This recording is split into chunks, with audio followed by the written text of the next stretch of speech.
এই সিক্রেট না জানলে মিস করবেন। এইরকম 1 প্লেট এনাফ না? বাসার চটপটি দোকানের থেকেও ভালো। তো চলুন শুরু করি।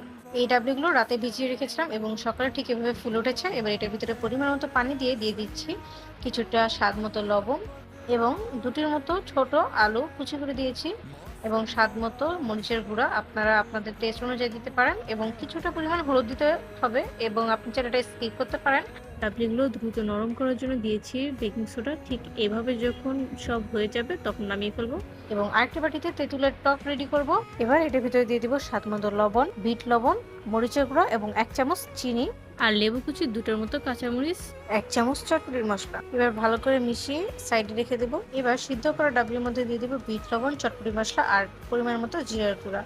আর দিয়ে দিচ্ছি পেঁয়াজ কুচি ও মরিচের কুচি, শসা কুচি, ডিম কুচি আর যে টকটা রেডি করেছিলাম সেটাও দিয়ে দিব। এবার ২টো ফুচকা ভেঙে উপর দিয়ে দিচ্ছি ডেকোরেশনের জন্য এবং খেতেও এটা মজা লাগবে। তো তৈরি হয়ে গেল আমার ঘরোয়া চটপটি। এরকম আরো মজাদার রেসিপি পেতে অবশ্যই আমাকে ফলো করে দিবেন এবং সাবস্ক্রাইব করে দিবেন আমার ইউটিউব চ্যানেলে। Bye bye.